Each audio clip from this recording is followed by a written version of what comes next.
여러분 반갑습니다. 1시간 덜 주무시고 오시느라 고생하셨습니다. 어제 데일라이트 세이빙 시작하느라 아마 아침에 조금 피곤하실 텐데 그래도 우리 함께 기쁜 마음으로 예배했으면 좋겠습니다. 2주 만에 우리 예배당에서 같이 예배드리니까 또 기분이 이상하네요. 감사합니다. 우리 다 같이 사도신경으로 신앙 고백하겠습니다. 전능하사 천지를 만드신 하나님 아버지를 내가 믿사오며 그 외아들 우리 주 예수 그리스도를 믿사오니 이는 성령으로 잉태하사 동정녀 마리아에게 나시고 본디오 빌라도에게 고난을 받으사 십자가에 못 박혀 죽으시고 장사한 지 사흘 만에 죽은 자 가운데서 다시 살아나시며 하늘에 오르사 전능하신 하나님 우편에 앉아 계시다가 저리로서 산자와 죽은 자를 심판하러 오시리라. 성령을 믿사오며 거룩한 공회와 성도가 서로 교통하는 것과 죄를 사해 주시는 것과 몸이 다시 사는 것과 영원히 사는 것을 믿사옵나이다. 아멘. 아멘. 우리 함께 찬양하겠습니다. 겸손히 주를 섬길 때 함께 찬양하겠습니다.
오직 주만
이 시간 우리 함께 기도하겠습니다. 이 시간 기도할 때 하나님 우리의 마음을 받아주시옵소서. 오늘도 우리가 주님 앞에 나와 주님이 아니면 아무 소망이 없노라고 고백하는 믿음 가지고 나왔사오니 하나님 우리 예배를 받아주시고 주님을 간절히 사모하며 주님을 찾는 우리에게 오늘 나타나셔서 말씀하시는, 그리고 그 주님으로 말미암아 위로받는 예배되게 하여 주시옵소서.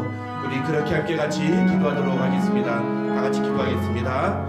아버지 하나님 감사합니다. 하나님 오늘 우리에게 하나님 해주시고 주의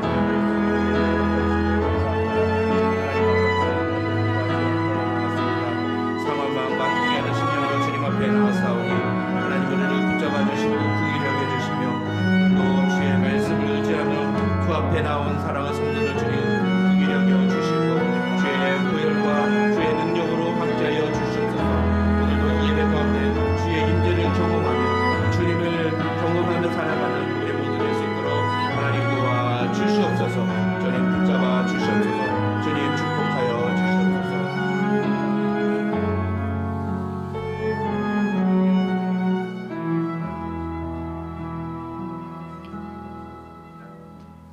다 같이 기도하시겠습니다. 만유를 지으시고 그곳에 운행하시는 하나님 아버지, 죄가 죄인 줄도 모르고 살고 있는 우리에게 우리 속에 있는 죄의 본성을 알게 하시고 오직 하나님의 은혜로 죄 사함을 주시며 의인으로 여겨주실 뿐 아니라 자녀로 삼아주신 은혜에 감사와 찬송을 드립니다. 하나님 아버지, 오늘도 하나님의 은혜로 구원받은 하나님 나라의 식구들이 주일 예배로 하나님 전에 모였습니다. 만유에 충만하신 하나님께서 우리들의 예배를 받아주시고 예배를 통하여 하나님께서 주시는 말씀으로 인하여 마음에 걸리는 것들을 회개하게 하시고 또한 새로운 결단으로 한 주간을 살아갈 수 있도록 은혜의 시간으로 인도해 주시옵소서. 하나님 아버지, 우리가 살고 있는 이 시대는 너무나 복잡하고 치열한 경쟁으로 남을 돌아보지 못하는 삶을 살고 있습니다. 이런 상황 가운데서도 우리 믿음의 식구들은 서로 돌아보아 내 이웃을 내 몸과 같이 사랑하라는 예수님의 말씀을 따라 실천하는 삶으로 하나님의 자녀다운 모습을 나타내는 교회로 인도해 주시옵소서. 우리들이 받은 은혜가 너무나 커서 갚을 수 없는 것을 알면서도 우리의 열심으로 공로를 쌓아 은혜를 보답하려 하지만 오직 하나님의 말씀을 순종함으로 자녀된 도리를 다하고 서로 사랑함으로 귀한 공동체를 이루어 우리를 택하여 부르신 하나님의 마음을 기쁘게 하는 자녀로 살아가도록 도와주시옵소서. 그리고 우리가 어떠한 상황에 있더라도 하나님을 의지함으로 마음의 평안을 잃지 않도록 지켜주시옵소서. 하나님 아버지, 우리 조국 대한민국을 돌봐주셔서 하루속히 안정을 찾을 수 있도록 모든 상황을 주장해 주시고 또한 우리가 살고 있는 미국을 하나님 지켜주셔서 청교도들의 세운 미국의 본연의 자대로 돌아갈 수 있도록 인도해 주시옵소서.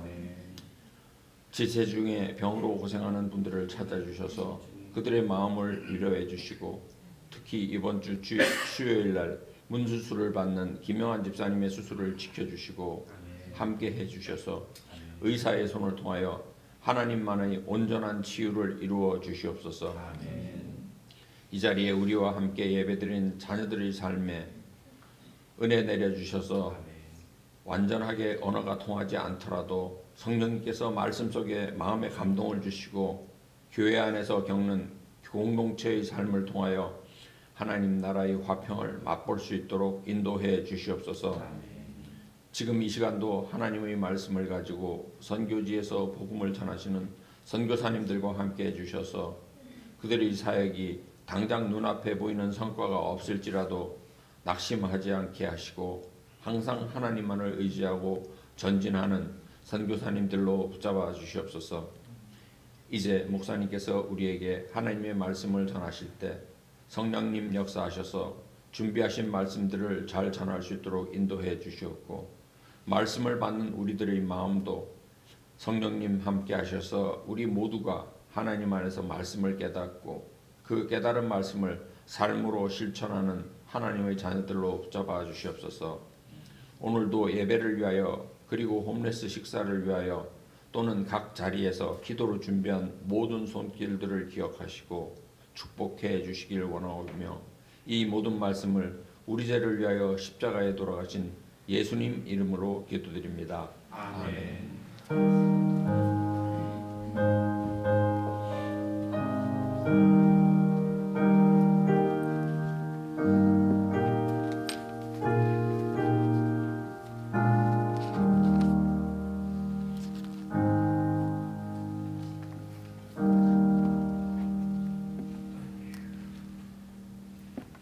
오늘 우리에게 주시는 하나님의 말씀은 로마서 14장 1절부터 23절입니다. 로마서 14장 1절부터 23절 좀 긴 본문인데 그래도 우리 다 같이 함께 한 목소리로 읽도록 하겠습니다. 로마서 14장 1절부터 13절입니다. 다 같이 읽겠습니다. 시작.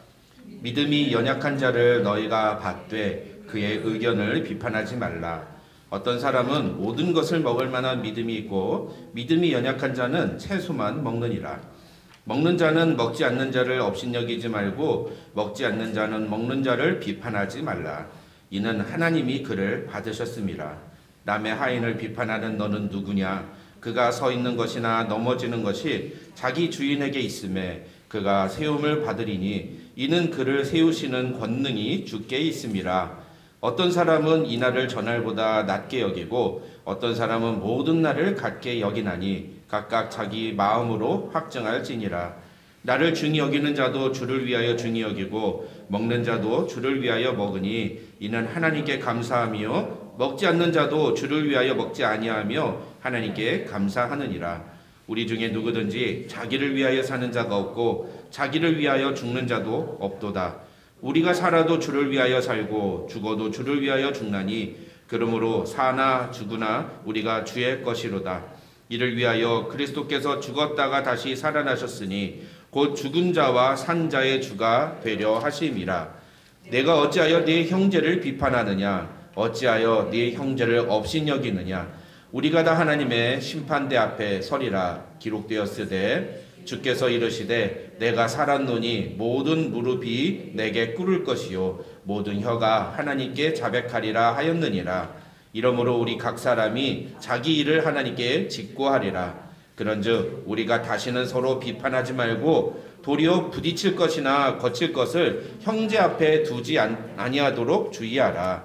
내가 주 예수 안에서 알고 확신하노니 무엇이든지 스스로 속된 것이 없으되 다만 속되게 여기는 그 사람에게는 속되니라. 만일 음식으로 말미암아 네 형제가 근심하게 되면 이는 네가 사랑으로 행하지 아니함이라. 그리스도께서 대신하여 죽으신 형제를 네 음식으로 망하게 하지 말라. 그러므로 너희의 선한 것이 비방을 받지 않게 하라. 하나님의 나라는 먹는 것과 마시는 것이 아니요 오직 성령 안에 있는 의와 평강과 희락이라. 이로써 그리스도를 섬기는 자는 하나님을 기쁘시게 하며 사람에게도 칭찬을 받느니라. 그러므로 우리가 화평의 일과 서로 덕을 세우는 일을 힘쓰나니 음식으로 말미암아 하나님의 사업을 무너지게 하지 말라. 만물이 다 깨끗하되 거리낌으로 먹는 사람에게는 악한 것이라. 고기도 먹지 아니하고 포도주도 마시지 아니하고 무엇이든지 내 형제로 거리끼게 하는 일을 아니함이 아름다우니라. 네게 있는 믿음을 하나님 앞에서 스스로 가지고 있으라. 자기가 옳다 하는 바로 자기를 정죄하지 아니하는 자는 복이 있도다. 의심하고 먹는 자는 정죄에 되었나니 이는 믿음을 따라하지 아니하였기 때문이라. 믿음을 따라하지 아니하는 것은 다 죄니라. 아멘. 아멘. 함께 읽은 성경 말씀 가지고 우리 율법 준수에 대한 성경적인 관점, 율법 준수에 대한 성경적인 관점이라는 제목으로 하나님의 말씀 살펴보겠습니다.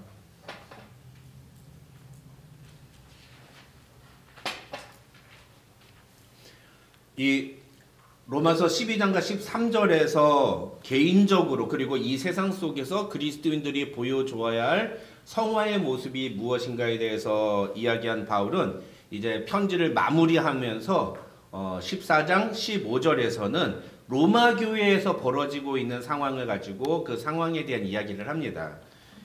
간단하게 결론부터 먼저 말씀을 드리면 로마 교회에 어떤 일이 벌어졌느냐? 교인들끼리 서로를 비판하고 비난하는 일이 벌어진 겁니다. 로마 교회 교인들끼리 서로 비판하고 비난하는 일이 벌어진 상황은 율법에 대한 해석의 차이에서 비롯된 것입니다.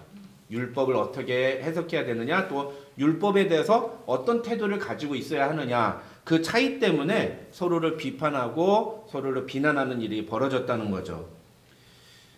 율법 중에서도 특별히 이제 율법이 금지한 음식을 먹을 수 있느냐, 아니면 음식은 아무런 문제가 안 되니까 먹어도 되느냐의 문제, 그리고 또 유대교에서 지키던 그런 절기들을 예수를 믿고 난 다음에도 지켜야 하느냐, 아니면 예수 믿고 난 다음부터는 유대교의 절기는 지키지 않아도 되느냐, 유대인으로서의 절기는 지키지 않아도 되느냐, 뭐 이런 문제들.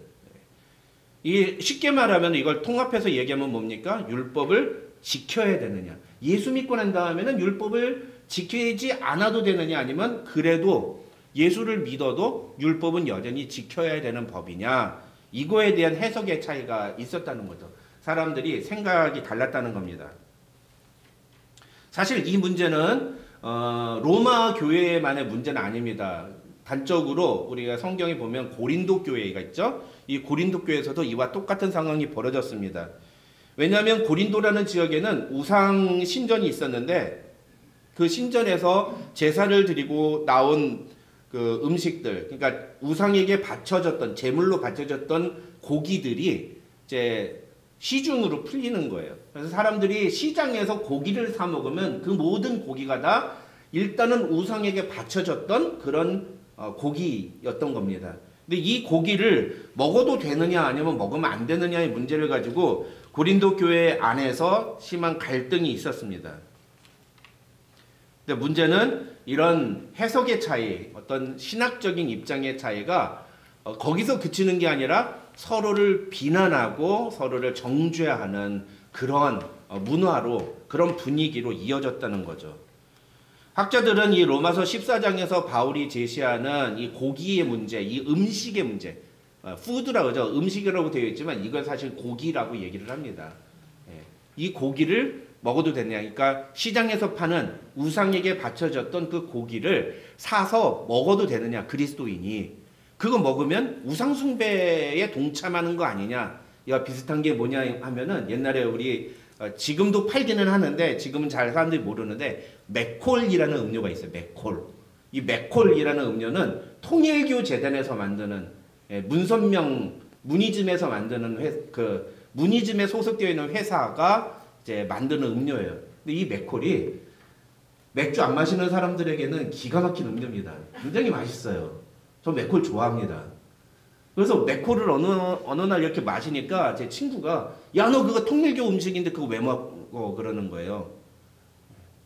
맥콜을 마시면 통일교를 도와주는 거라는 거죠. 여러분, 그런데 삼성은요, 그 가정이 원불교 재단하고 연결되어 있는 거 아십니까? 그럼 여러분 삼성 휴대폰 쓰시면 전부 다 원불교 협력하는 거예요? 아니죠. 근데 맥콜을 마시면은 통일교를 협력하고 통일교를 지원하는 것처럼 얘기를 한단 말이죠. 이런 식이었던 거예요. 고린도 교회도 그렇고 로마 교회도 그렇고 시장에서 파는 음식을, 고기를 사다가 먹으면 그건 우상 숭배하는 것과 똑같다, 이렇게 얘기를 했다는 겁니다. 그러니까 반대로 어떤 사람들은 그게 무슨 소리냐, 말도 안 되는 소리 하지 마라, 내가 우상 숭배를 안 했는데 그게 무슨 상관이 있냐, 고기 사 먹는 거하고 나의 구원 문제하고 무슨 상관이 있냐, 이렇게 얘기를 하는 겁니다. 그래서 그거를 거리낌 없이 그냥 고기를 사다 먹은 거예요. 근데 막 어떤 사람이 막 그거 먹으면 우상 숭배하는 거다 막 얘기하니까 뭐라고 합니까? 너 그런 식으로 얘기하는 거는 복음에 무지한 사람이야. 복음이 뭔지도 모르면서 함부로 얘기하지 마, 이렇게 막 비난을 한 거예요. 그런 일이 로마 교회에 벌어졌다는 거죠. 여러분이 로마 교회에 벌어진 이 갈등과 분열은요, 율법을 어떻게 해석하느냐에서부터 비롯된 것입니다. 분명히 우리는 이런 걸 가리켜서 신학적인 견해 차이다, 이렇게 얘기를 합니다. 신학의 해석의 차이다, 이렇게 얘기를 해요. 성경을 읽다 보면은 항상 성경 해석에 관해서 사람마다 입장이 다를 수가 있습니다. 그래서 신학이 여러 종류의 신학이 나오는 이유가 그 성경에서 말하는 내용을 어떻게 해석할 것인가에 따라서 그 교단이 달라지고 또 여러 가지 학자들의 입장이 달라지게 되는 거죠. 그런데 중요한 것은요, 이러한 성경을 해석하는 신학적인 입장, 그러니까 theological interpretation, 이 theological interpretation은 우리의 신앙생활과 밀접하게 연관이 되어 있습니다. 이거 꼭 기억하십시오. 그래서 내가 어떤 신학적인 입장에 있는 교회에 출석하느냐는 내 신앙생활의 모습과 굉장히 연결이 되어 있어요. 근데 대부분의 성도들은 그런 걸 잘 몰라요. 그냥 아무렇게나 그냥 교회를 다닙니다. 아무 교회나 다녀요. 그냥 감리교든 침례교든 장로교든 뭐 성결교든 그러다 보니까 막 이제는 막 어디까지 가요? 안식교회도 막 같은 교회인 줄 알고 막 가는 거예요. 그렇지 않습니다, 여러분. 이 theological interpretation은 굉장히 중요한 문제예요. 이건 어마어마하게 중요한 겁니다. 내 신앙생활에 굉장히 밀접하게 연결이 되어 있는 겁니다. 여러분, 가령 예를 들어서 우리가 그냥 예수 믿는 건 뭐냐 그러면 그냥 교회 일요일날 썬데이에 가서 그냥 예배 드리는 게 예수 믿는 거지라고 생각하는 사람은요, 이 theological interpretation에 대해서 전혀 생각하지 않아요. 그렇죠? 네.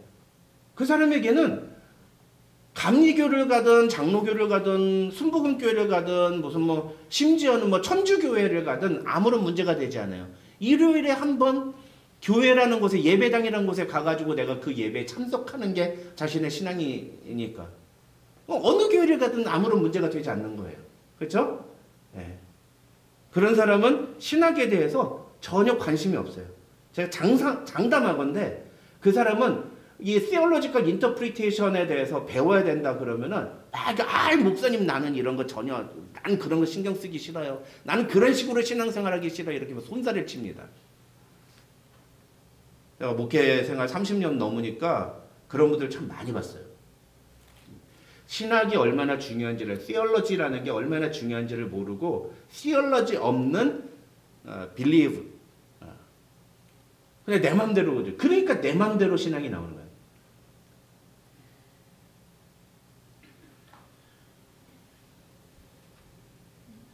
성경에 기록된 모든 내용은 다 내가 예수 믿고 천국 가는 것에 관한 얘기다라고 신학적인 입장을 갖고 있는 사람은요, 모든 일을 전부 다 그 주제와 연관해서 생각을 합니다. 미국에 그런 대표적인 교회들이 있어요. 그런 걸 가리켜서 이제 세대주의 교회라고 얘기를 합니다. 세대주의 교회.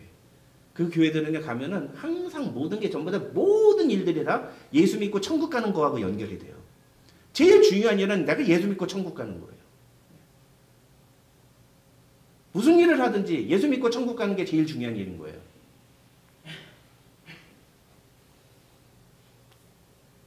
무슨 말씀을 드리느냐 하면은 결국 우리가 복음에 대해서 올바르게 이해하고 바르게 아는 것은 우리의 신앙생활에 굉장히 중요한 그런 작업이라는 겁니다.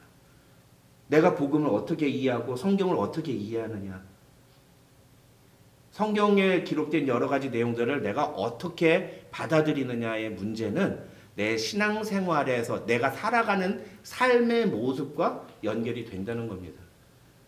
이거 굉장히 중요한 문제예요, 여러분.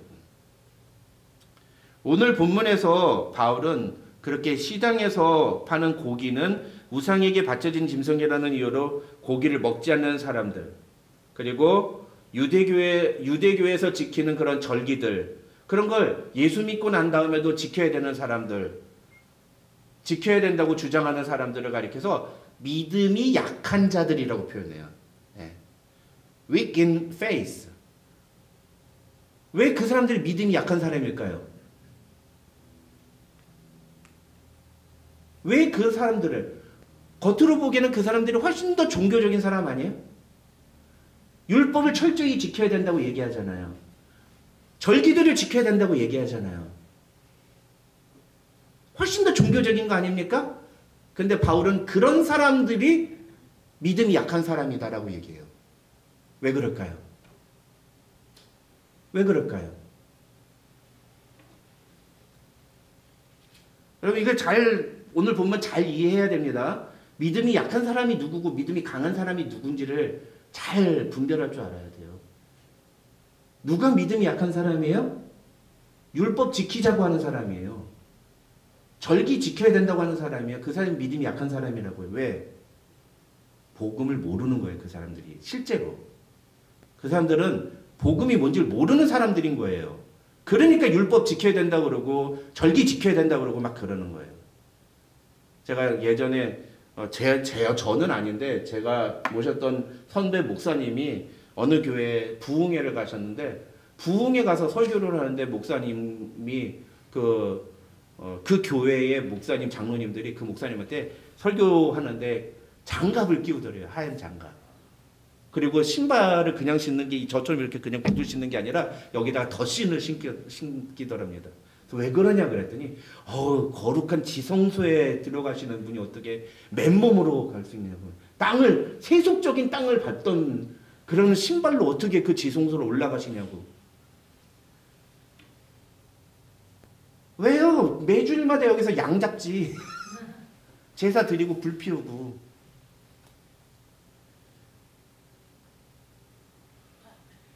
예수님이 이 땅에 오셔서 십자가에 달려 죽으셨다는 게 무엇을 의미하는지 하나도 모르고 그러니까 그저 그 죽으시면 내가 천국 가는 거다 이것만 알고 있으니까 예수를 믿는다고 말을 하지만 여전히 구약의 하나의 그 모형, 하나의 그림자에 불과한 구약의 제사법과 구약의 율법과 구약의 절기들을 꾸준히 지키는 사람들. 그 사람들은 복음이 뭔지 모르는 사람들인 거예요. 그러니까 너희는 믿음이 약한 자다라고 바울이 얘기하는 겁니다. 오히려 복음이 무엇인지를 정확하게 알기 때문에 이런 것들은 우리와 아무런 상관이 없다. 예수님이 오신 다음부터 율법의 요구들은 우리가 완전히 성취가 됐고 이제 우리에게 남은 것은 예수님이 우리에게 명령하신 그 율법의 전체적인 두 가지 핵심, 하나님을 사랑하고 이웃을 사랑하는 그 삶을 살아가는 것이 정말 중요하다. 그래서 이런 고기를 먹는 문제는 나하고 아무런 상관이 없는, 내 구원과는 아무런 상관이 없는 거다. 그래 당당하게 자유롭게 살아가는 것. 그 사람이 믿음이 강한 사람이라고요. 그 사람이. 오히려. 근데 문제는 뭐예요? 복음을 제대로 이해하고 있는 사람이든 아니면 복음을 제대로 이해하지 못해가지고서는 그렇게 율법에 얽매여서 사는 사람이든 간에 중요한 건 하는 짓은 똑같다는 거예요. 어떻게? 서로를 비난하고 업신여기는 행동을 보여주는. 복음을 제대로 이해한다고 하는 사람들이 하는 짓이 복음을 제대로 이해하지 못하는 사람들하고 보여주는 태도가 똑같다는 거예요. 그래서 다음 주에 제가 오늘 설교는 원래 그 전체 내용을 다 말씀드리면 예배 시간이 한 1시간 45분 정도 될 것 같아가지고 설교만 한 1시간 반짜리거든요. 그래가지고서는 그걸 줄였어요. 둘로 나눴어요. 그래서 다음 주에 제가 말씀드릴 텐데 오늘 본문의 14장과 15장에서는요. 바울은 철저하게 믿음이 강한 사람들한테 얘기합니다. 니네가 믿음이 강하다고 그러면 니네가 먼저 이런 태도를 보여줘야지. 왜 니네가 믿음이 약한 사람들하고 똑같은 태도를 보이냐. 이런 논조로 얘기를 해요. 무슨 얘기냐면 믿음이 약한 사람들, 복음이 뭔지 몰라서 그러는 사람들은 그렇다 쳐도 너는 복음을 알면 그렇게 하면 안 되는 거냐라는 거예요. 근데 왜 똑같은 짓을 하고 있느냐. 왜 똑같은 짓을 하고 있느냐.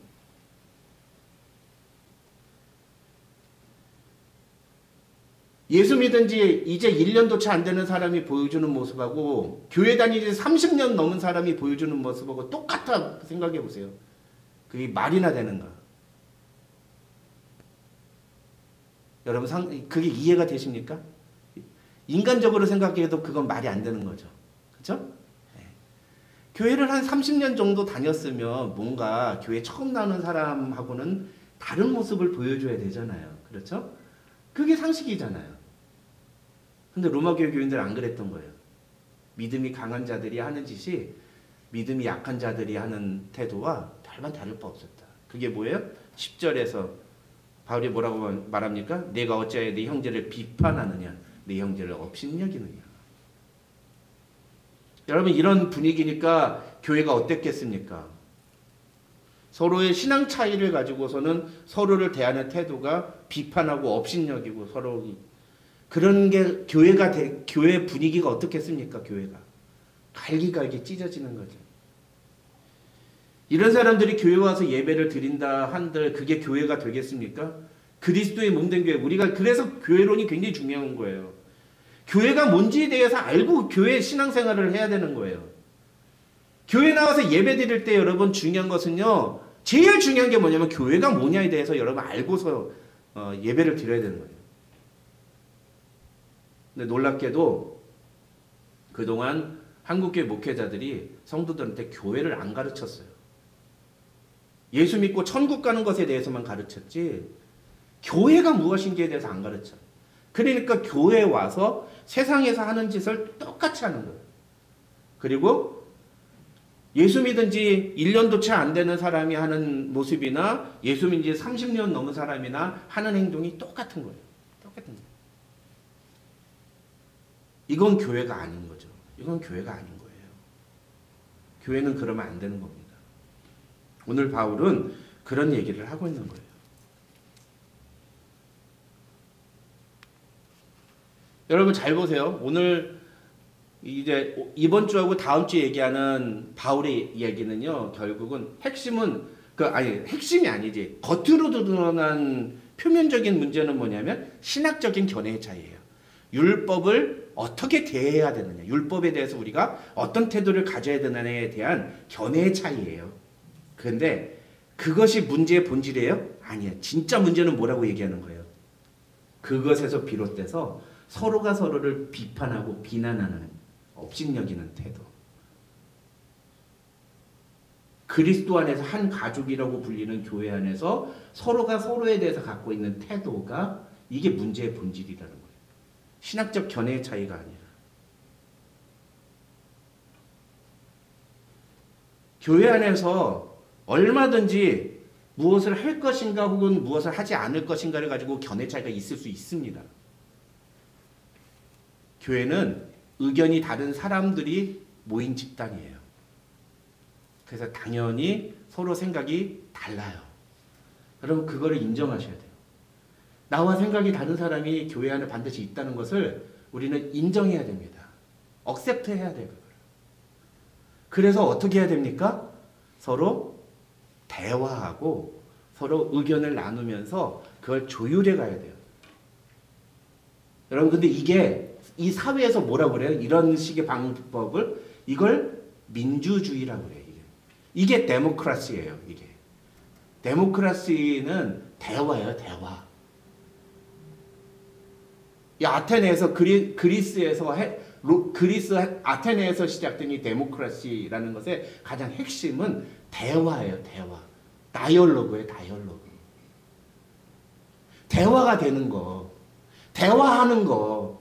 서로 의사소통을 하는 거. 그게 민주주의예요.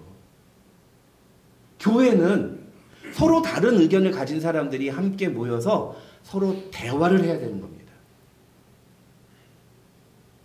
물론 그 전에 하나님의 뜻이 무엇인가를 물어야 되겠죠. 그래서 우리가 추구해야 되는 궁극적인 goal은 하나님의 뜻, the will of God, God's will이에요. 근데 그 God's will을 가기 위해서 우리가 서로 함께 대화를 통해서 그 방향으로 나아가야 되는 거예요.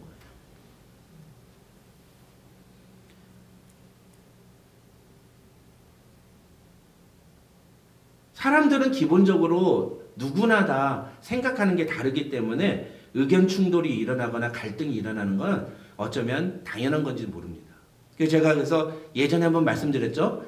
건강한 교회, 헬시 처치는 어떤 처치예요? 컨플릭이 있는 처치예요? 없는 처치예요? 에? 많은 사람들이 착각해요. 컨플릭이 없는 처치가 헬시 처치라고 생각하는데 No way! 오히려 컨플릭이 있는 교회가 헬스처치예요. 중요한 건 컨플릭만 있으면 돼야 안 돼요. 아니에요. 이 컨플릭을 잘 솔브하는 교회가, 그게 진짜 헬스처치예요. 우리 교회가 건강한 교회냐 아니냐를 확인할 수 있는 방법은 뭐냐면은 우리 교회 안에서 다양한 의견의 충돌이나 다양한 다른 생각들이 있을 때 그걸 어떻게 풀어가느냐. 건강하지 않은 교회는 어떻게 해요? 아이 몰라 나는 그냥 앞에서 알아서 하겠지. 사람들이 무관심합니다. 대표적인 경우예요. 교인들이 교회의 의사결정에 무관심한 교회는 건강하지 않은 교회예요. 여러분 집에서도 그래 보세요. 집에서 어떤 일이 있을 때 아버지가 아이 몰라 나는 난 신경 안 쓸 테니까 니네들 알아서 해. 그러면 그 아버지가 역할 제대로 하는 분이에요? 우리 아이가 요번에 대학을 들어가야 되는데 그 대학을 들어갈 때 무슨 과를 결정해야 될지에 대해서 막 고민하고 있을 때 아버지가 그럼 네 일이니까 네가 알아서 해. 그렇게만 하면 그 아버지 그 건강한 아버지예요? 아니에요. 절대 아닙니다. 만약에 그런 식으로 우리 아이 키우면요 나중에 큰일 납니다. 아버지는 아버지로서의 역할을 해줘야 돼요. 그게 뭐예요? 자녀들에게 디렉팅을 해주고 그리고 서브를 해주고 서포트를 해주고 인정을 해주는 그런 태도들을 보여주는 겁니다. 교회도 마찬가지예요, 여러분. 교회 안에 서로 의견이 다를 때 어떤 충돌이 일어날 때 아이 난 몰라 그러면서 그냥 무관심해버리면 그 교회는 망합니다. 제가 자신 있게 말할 수 있어요. 교회가 왜 망하느냐? 성도들이 교회에 대해서 무관심하기 때문에 망하는 거예요. 사단이 제일 원하는 게 그거예요. 제발 무관심해라. 제발 무관심해라. 교회에 무관심해라.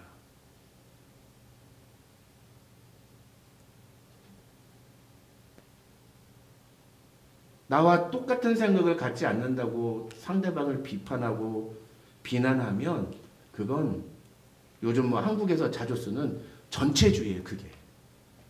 그게 전체주의예요. 그게 전체주의. 여러분 꼭 기억하십시오. 교회는 하나님의 말씀 아래 모인 공동체이지만 그 속에 생각과 수준이 다른 사람들이 모여 있다는 것을 우리는 인정해야 됩니다. 이렇게 서로 다른 사람들이 모여 있는 공동체가 바로 교회.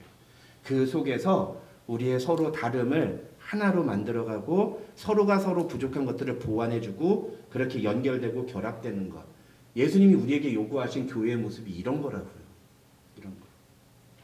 이런 교회를 만들어갈 책임이 누구에게 있습니까? 네? 목사님에게 있어요? 아니라고요. 여러분 자신에게 있다고요. 여러분 자신에게. 성도들의 책임이라고 얘기해요.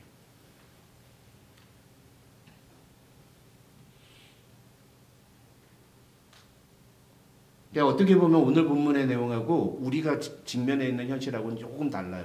로마 교회는 서로 컨플릭이 일어나고 서로 비난하고 블레임했다면은 우리는 우리 교회가 아니라 요즘 현대 교회는 교회가 그런 일이 벌어질 때 굉장히 이그노어하죠.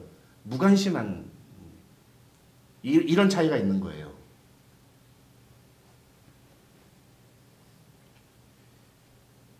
그래서 오늘부터 오늘 본문에서 그러니까 로마서 14장 1절부터 15장 13절에 이르는 그 긴 본문에서 바울은 그렇게 하면 안 된다. 교회는 그래서는 안 된다. 그러면서 세 가지 솔루션을 제시를 합니다. 교회는 이래야 된다.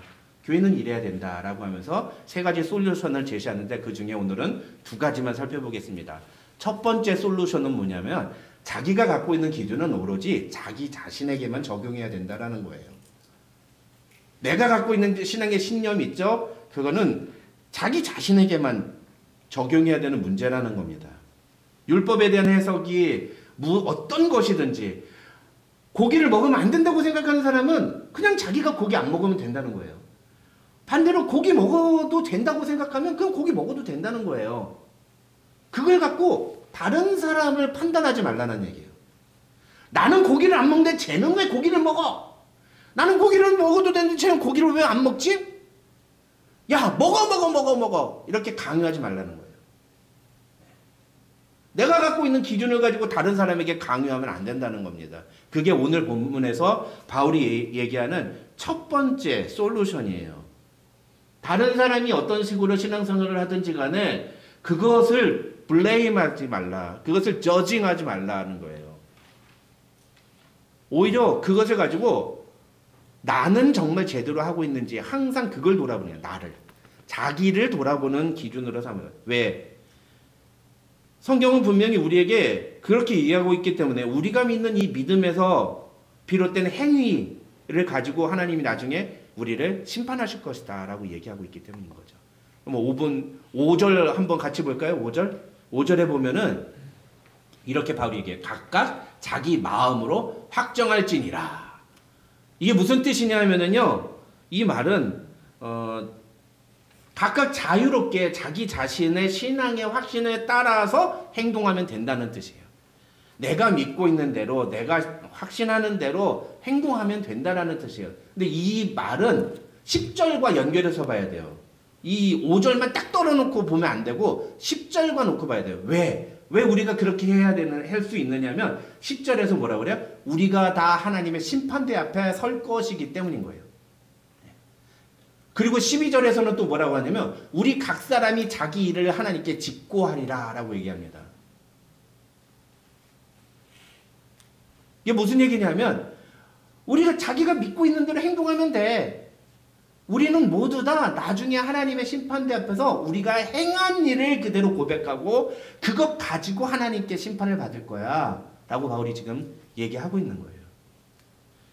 그래서 16절에서 뭐라고 얘기하느냐 하면은 그러므로 너희의 선한 것이 비방을 받지 않게 하라 라고 얘기합니다. 이 말은 무슨 뜻이냐면 네가 갖고 있는 그 기준으로 네가 비판받지 않도록 조심해라 라는 얘기예요. 네가 갖고 있는 기준으로 너 자신이 비판을 받지 않도록 조심해라.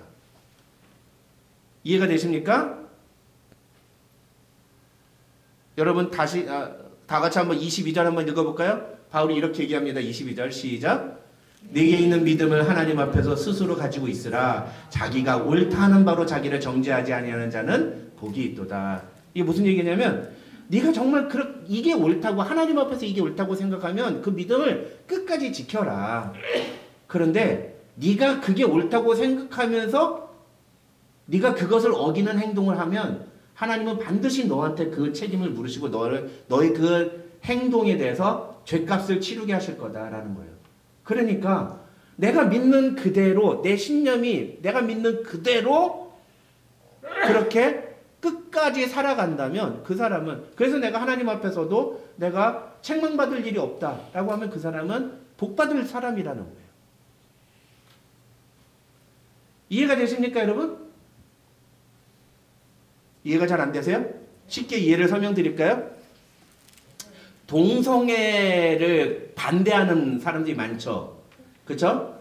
요즘 교회들마다 저도 뭐 그걸 반대합니다만 동성애를 반대하는 사람들이 많아요. 그런데 동성애를 반대하면서 동성애에 대해서 막 비난하던 실제로 미국 목사 중에 굉장히 큰 대형교회 목사가 있었어요. 동성애를 그렇게 반대하던 사람이 있었는데 앞장서서 반대하고 막 했던 사람인데 나중에 보니까 자기가 동성애를 하고 있었어. 그게 들통이 났어요. 그래가지고 그 사람 대형교회 담임이었거든요. 몇천 명 모이는 교회 담임이었는데 사임했어요. 바로.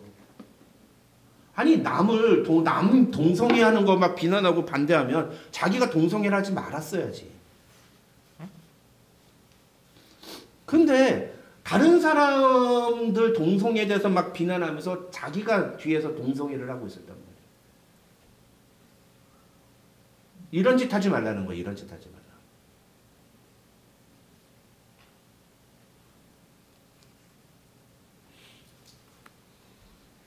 내가 갖고 있는 신앙의 신념은 오로지 누구에게 적용해야 된다? 나 자신에게 적용해야 된다. 그게 오늘 본문의 말이고요. 두 번째 해결책은요. 우리는 모두 다 주님을 위해 살아야 하는 사람들이라는 것을 기억해야 한다는 거예요. 우리는 모두 다 주님을 위해 살아야 되는 사람들이라는 거예요. 근데 문제는 뭐냐면 사람들은 기본적으로 주님을 위해 살기보다 누굴 위해 살아요? 예, 나 자신을 위해 살아가는 거예요.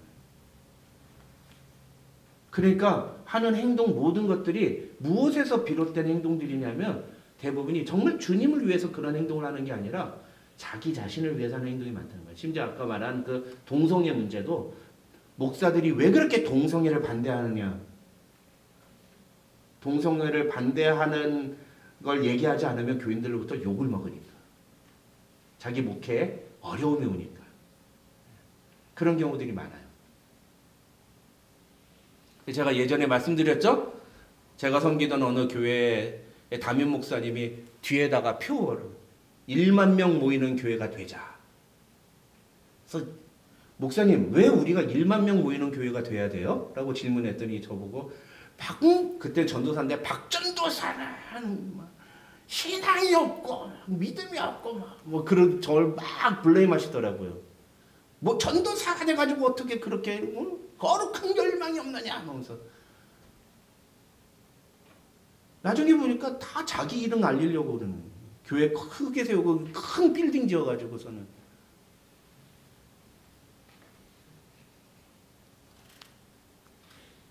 여러분 다 같이 7절과 8절 말씀 같이 읽겠습니다. 7절과 8절입니다. 다 같이 읽겠습니다. 시작. 우리 중에 누구든지 자기를 위하여 사는 자가 없고 자기를 위하여 죽는 자도 없도다. 우리가 살아도 주를 위하여 살고 죽어도 주를 위하여 죽나니 그러므로 사나 죽으나 우리가 주의 것이로다. 이 말이 무슨 말입니까? 우리가 하는 모든 행동이 다 정말 주님을 위한 행동인지를 물어보라는 거예요. 자기 자신한테. 내가 이렇게 하는 행동이 진짜 주님을 위해 하는 걸까? 아니면 저 깊은 곳에 숨어있는 나의 어떤 내 생각과 내 욕망과 내가 원하는 것을 하기 위해서 이런 행동을 하는 걸까? 그리고 로마교회 교인들에게 묻는 거예요. 너희가 지금 서로를 비난하고 비판하는 판단하는 그 행동이 정말로 주님을 위해서 하는 행동이냐? 니네가 말하는 것이 그렇게 율법을 가지고 그렇게 복음을 가지고 얘기를 하는데 그게 진짜로 주님을 위해서 하는 거냐 말이야. 뭐라고 얘기합니까? 아니라는 거야. 아니라는 거야. 진짜 주님을 위해서 한다면 그런 식으로 하면 안 된다는 거예요. 그러면서 뭐라고 얘기하냐? 17절과 18절에서 이렇게 말합니다. 하나님의 나라는 먹는 것과 마시는 것이 아니요 오직 성령 안에 있는 의와 평강과 희락이라. 이로써 그리스도를 섬기는 자는 하나님을 기쁘시게 하며 사람에게도 칭찬을 받느니라. 그러므로 우리가 화평의 일과 서로 덕을 세우는 일을 힘쓰나니 음식으로 말미암아 하나님의 사업을 무너지게 하지 말라. 여러분 여기서 음식으로 말미암아라고 하니까 여기 뭐 또 17절에 뭐라고 되어 있어요? 하나님의 나라는 먹는 것과 마시는 것이 아니라 그러니까 그럼 교회에서 이제부터 먹는 거 마시는 거 이거 하면 안 되겠구나. 이렇게 적용한 사람이 있어요 실제로. 네. 진짜 제가 가끔 가다가 교회에서 국어 공부를 좀 시켜드려야 되겠다는 생각을 가질 때가 많아요. 절대 그런 뜻이 아니에요. 저거는 하나님의 나라는 먹는 것과 마시는 것이 아니요라는 말은 무슨 뜻입니까? 그러면 교회는 먹는 거 마시는 거는 하면 안 된다는 얘기예요? 그게 아니라 먹는 것과 마시는 것에만 집중하고 그것이 마치 굉장히 그게 진짜로 그게 전부인 것처럼 생각하고 거기에 몰두하는 거 그거 하지 말라는 거예요. 그거보다 더 중요한 게 있다는 거예요. 그게 뭐라고요? 성령 안에 있는 의와 평강과 희락이라는 거예요. 성령 안에서 우리가 예수 믿고 구원받았다는 그 기쁨 안에서 우리가 함께 이루어가는 의와 평강과 기쁨이라는 거예요. 그런 행동들. 그걸 뒤에서 뭐라고 그래요? 20절에서 화평의 일과 서로 덕은 세우는 일이라고 바울은 표현합니다. 그게 하나님의 사업이라는 거예요. 하나님의 사업. 하나님의 사업이 뭘까요? 이런 얘기하면 꼭 많은 분들 뭐 전도를 생각해요. 하나님의 사업. 하나님의 사업이 뭐예요? 에? 전도! 아니에요. 전도 아니에요. 전도 아니야. 전도 아니야. 전도 아니야. 이게 뭐예요? 교회를 세우는 게 교회를 세우는 거. 우리가 서로 하나가 되고 우리가 서로 연결되고 결합돼서 공동체를 세우는 그리스도의 몸을 세우는 것을 말하는 거예요. 여기서 말하는 하나님의 이 사업이란 전도하는 게 아니에요. 맨날 전도만 얘기해. 그러니까 교회 예배당이 교인 채우는 것에만 관심을 갖지 그 교회 공동체가 어떤 공동체인지 무엇을 추구하는 공동체인지에 대해서 아무런 관심이 없어. 그래서 사람들이 교회 와가지고서는 교회 일에 대해서 무관심하고 그냥 뭐 중요한 거는 뭐 그냥 우리 이모님 표현대로 지체 높으신 분들이 알아서 하시고 지체 높으신 분이 어디 있어요? 여러분이나 나나 다 똑같은 교회 안에 지체지. 우리 모두가 다 함께 참여하는. 그러니까 공동회 같은 데는 우리 세례 받고 나면 우리 예은이, 예성이 이런 애들도 다 참석해서 자기 한 표를 권리를 행사해야 되는 거예요. 그러니까 무관심하면 안 돼. 그래서 어렸을 때부터 아이들이 교회 일에 참여하게 만들고 이 교회가 너희의 교회다라는 것들을 어른들이 가르쳐줘야 되는 거야. 어른들이. 이 은혜 화질리 장로교회 더 처치 오브 그레이스 앤 트루스는 유어 처치야. 유어 처치. 너의 처치야. 네가 만들어 가야 되는 교회야. 넌 거기에 그냥 어텐던스가 아니야. You are member of our church. 빌리, right? You are member of our church. 그걸 어른들이 심어주고 보여줘야 되는 거예요. 함께 그렇게 만들어가야 되는 거예요.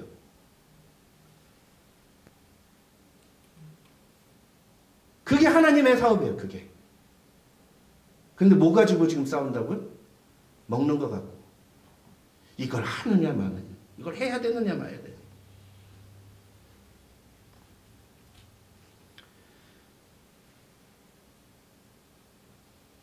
여기서 이 17절부터 20절에서 바울은 처음으로 하나님의 나라라는 단어를 사용합니다. 17절에 보면 뭐라 그래요? 하나님의 나라는 먹는 것과 마시는 것이 아니다. 하나님의 나라. The kingdom of God. 바울 신학에서 처음으로 등장하는 단어. 여기서.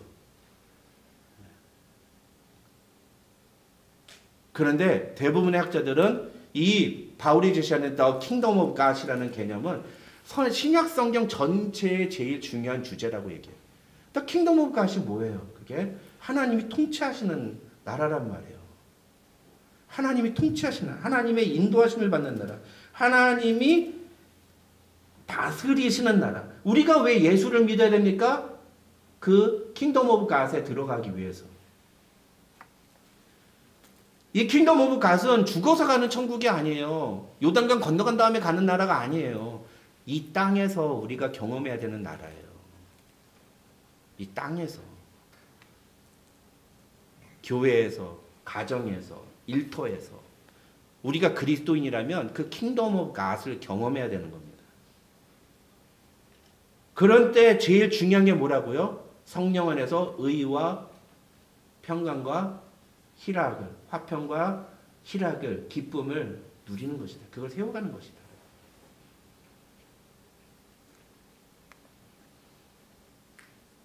다시 말하면 우리가 주님을 위해 산다는 것은, 우리가 신앙생활을 한다는 것은 그렇게 우리가 살아가는 모든 장소에서 우리가 만나는 사람들과 함께 평강을 누리고 기쁨을 누리고 의의를 추구하며 살아가는 것이다. 이렇게 얘기하고 있는 거예요. 그게 교회를 세워가는 모습이다라는 겁니다. 그게. 교회가 해야 되는 일이 바로 이것이다. 그걸 18절에서 바울은 Serving Christ라고 표현했어요. 예수를 섬기는 것이라고.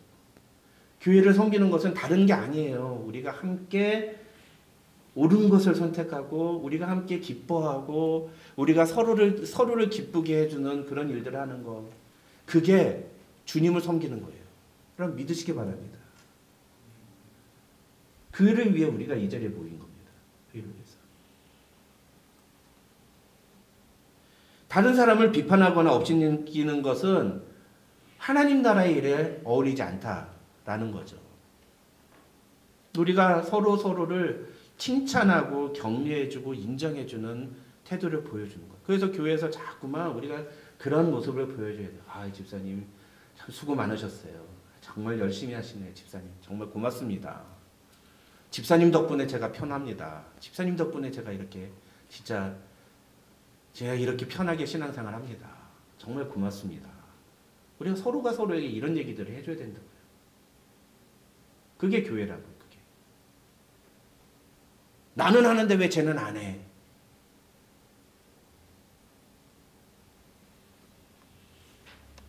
요한 3서에 보면은 디오드렙의 장로가 있죠. 디오드렙의 제일 나쁜 사람이에요. 내가 안 하니까 남도 못하게 만드는 거.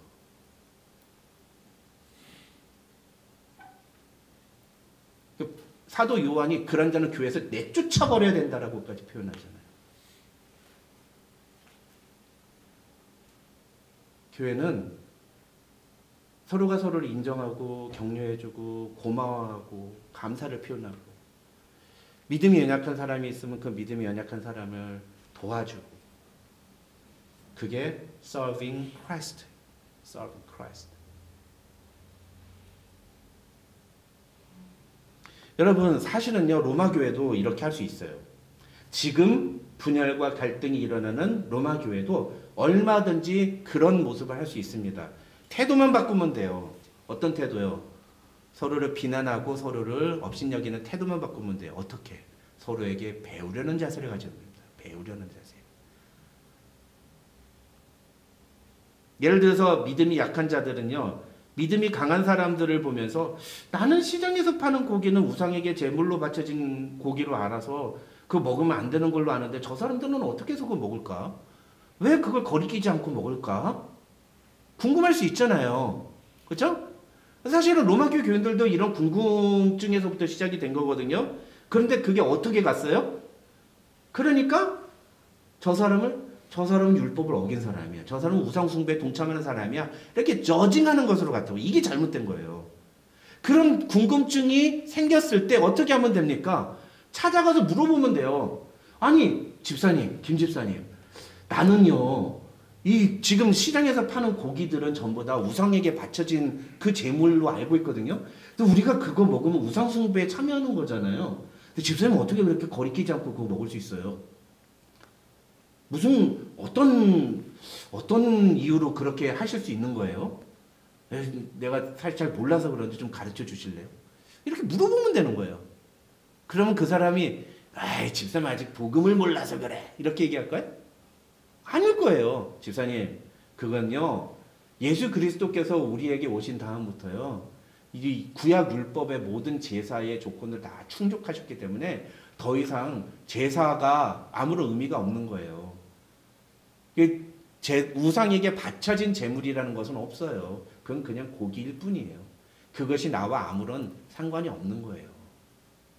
내가 예수 그리스도를 믿고 내 안에 그 예수 그리스도가 나의 구주라고 인정하면요, 나는 예수님을 믿고 예수님만을 신앙하는 그런 사람이 되는 거죠. 그러니까 자유하셔도 돼요. 자유하셔도 돼요. 바울 선생님도 그랬잖아요. 진리 안에서 자유하라고. 예수님도 말씀하셨잖아요. 그렇게 가르쳐 줄 거란 말이에요. 물론 처음에는 받아들이기가 힘들겠죠. 저도 옛날에 이 킹덤 오브 갓 컨셉을 처음 들었을 때 나는 천국, 성경에 나오는 천국은 죽어서 가는 것으로만 생각을 했어요. 그러니까 킹덤 오브 갓이라는 개념을 처음 들었을 때 그게 이해가 안 됐어요. 억셉트 할 수가 없었어요. 내가 이제까지 들었던 천국의 개념하고 너무 다르니까. 그런데 점점 공부를 하고 배워가면서 성경을 공부하면서 아, 그게 맞구나. 이게 맞구나. 이게 알아가는 거예요. 마찬가지로 복음에 대해서도 율법에 대해서도 마찬가지라는 거죠. 성경을 배우고 공부하다 보면 알아가는 게 있는 거예요. 알아가는 게.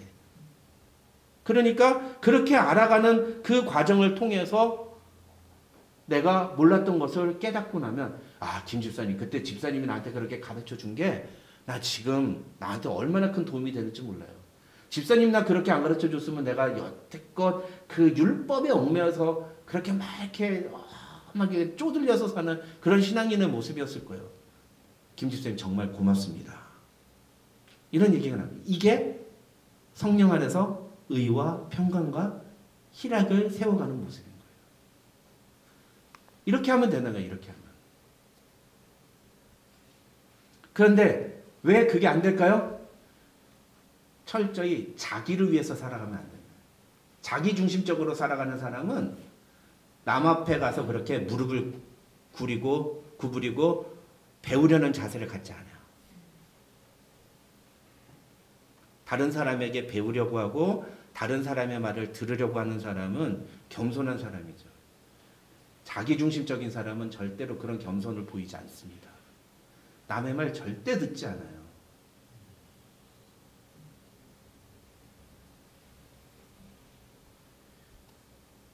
기독교인이면 다른 사람들보다도 더 많이 들으려는 자세를 가져야 되는데 요즘 기독교인들 중에는 나와 다른 주장은 절대로 들으려고 하지 않는 그런 사람들이 더 많은 것 같아요. 이게 정말 좀 심각한 그런 문제라고 할 수 있는 거죠. 이게 정말 심각한 문제예요.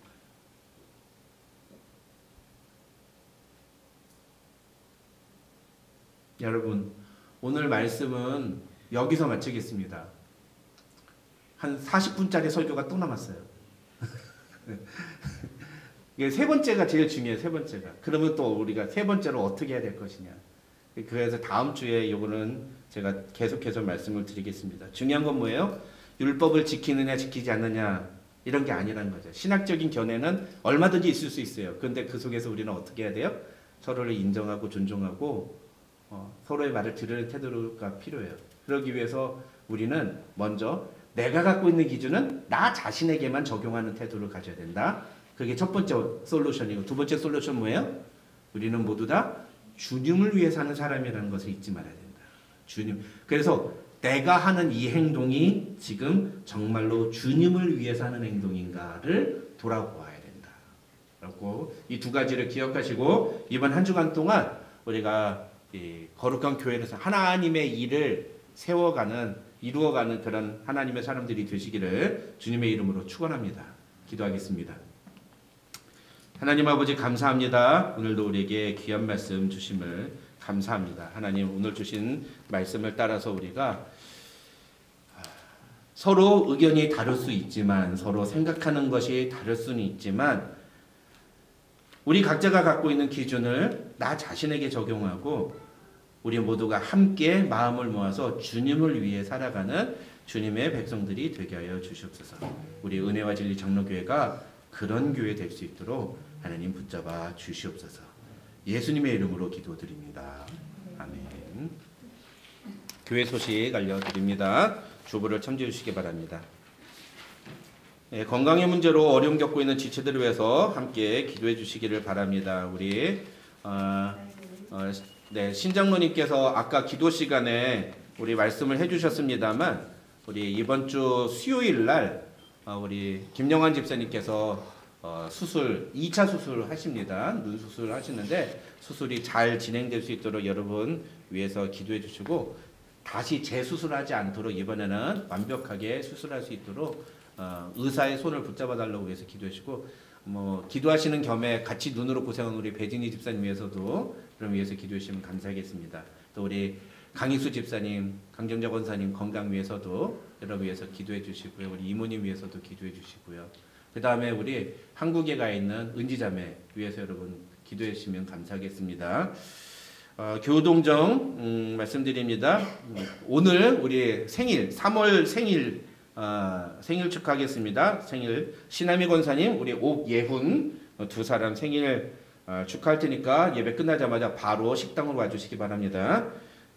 우리 이번 주 토요일 날 15일 날 우리 우진수 집사님, 문인재 집사님의 큰 딸인 우리 우경휘 양이 결혼을 합니다. 그래서 제가 그 주례를 하게 돼서 LA를 가게 되는데 여러분 우리 결혼하는 신랑 신부를 위해서 여러분께서 기도해 주시고 축하해 주시면 감사하겠습니다.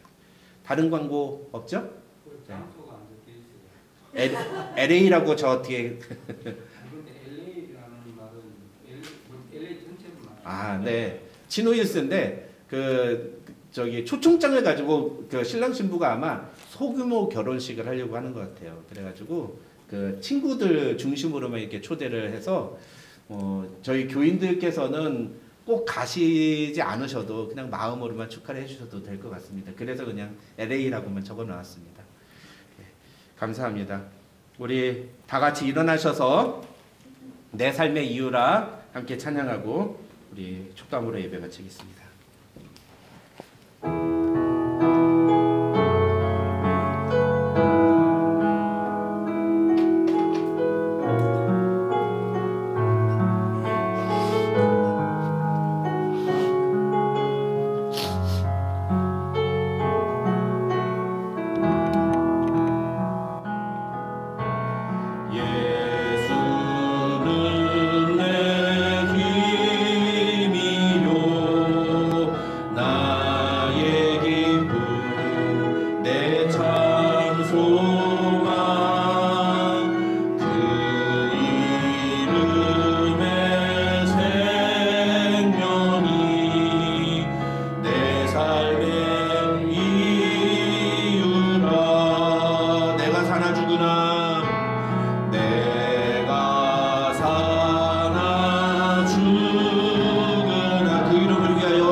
기도하는 시간 갖도록 하겠습니다. 이 시간 기도할 때 우리 말씀을 듣고 그 말씀 앞에 여러분 어떤 마음이 드셨습니까?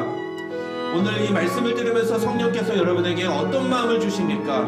반드시 성령께서 여러분에게 주시는 음성을 듣는 이 시간이 되길 바랍니다. 그 음성을 듣고 그 음성 앞에 반응하며 나아가는 우리가 되어야 되겠습니다. 이 시간 우리 함께 기도할 때 하나님 그렇습니다. 내가 어떤 생각을 갖고 있든지 어떤 신학적인 해석을 갖고 있든지 그 믿음을 굳건하게 지키고 끝까지 우리가 정말 믿음 안에서 살아가는 하나님의 자녀들이 되며 무엇보다도 성령 안에서 의와 평강과 희락을 세워가는 그런 교회의 지체가 될 수 있도록 하나님 나를 붙잡아 주시옵소서. 우리의 살아가는 삶의 터전이 하나님의 나라가 되게 하여 주시옵소서. 우리 그렇게 함께 같이 기도하도록 하겠습니다. 다 같이 기도하겠습니다. 아버지 하나님 감사합니다. 하나님 오늘도 우리에게 귀한 말씀 주시고 하나님 오늘 주신 말씀을 통하여 우리에게 귀한 것을 깨닫게 해주시니 감사합니다. 하나님 내 마음의 생각과 내 뜻이 주관이 아니라 정말 하나님이 기뻐하시는 것이 무엇인지를 알게 하여 주옵소서. 내가 아무리 믿고 있는 것이 있다 할지라도 그것이 정말 하나님이 기뻐하시는 것인지 주님을 위한 것인지 돌아보는 우리 자신이 될 수 있도록 하나님 도와주시고 하나님 우리의 삶을 주님 붙잡아 주시고 아버지 하나님 우리의 삶 속에 정말 무엇을 하든지 우리가 하나님이 기뻐하시는 그 뜻을 위하여 하나님을 기쁘시게 하기 위하여 살아가는 주님을 위해 살아가는 하나님의 사람들이 될 수 있도록 하나님 도와주시옵소서. 내 자신을 만족하고 내 자신을 기쁘게 하는 삶을 살아가는 것이 아니라 하나님을 기쁘시게 하는 삶을 살아가는 성도들 되어서 하나님 우리가 정말 주님이 세우신 이 몸된 교회를 주님의 몸된 교회를 거룩하게 세워가는 교회의 공동체 될 수 있도록 하나님 축복하여 주시옵소서. 주님 붙잡아 주시옵소서.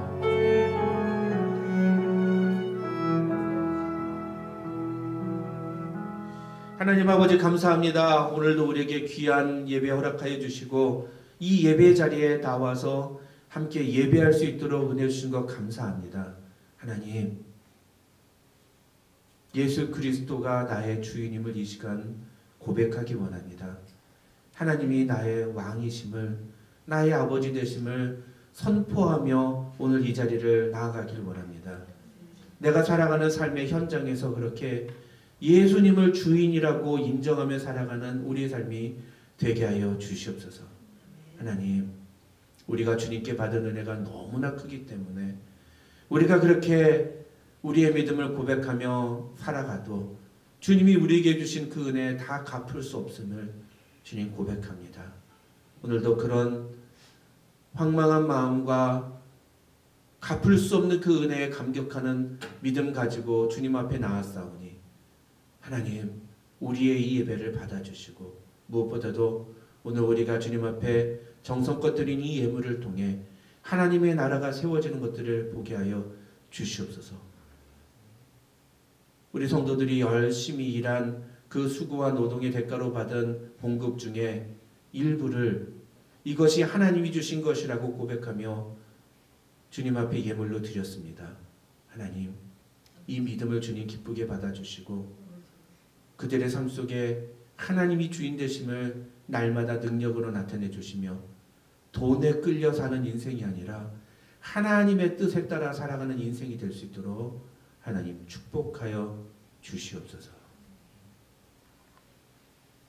지금은 우리 구주 예수 그리스도의 한이 없으신 은혜와 우리 아버지 하나님의 만극하신 사랑과 성령님의 감동 감화 교통 충만하신 은혜가 너희 무리 가운데 함께 있을지어다. 아멘.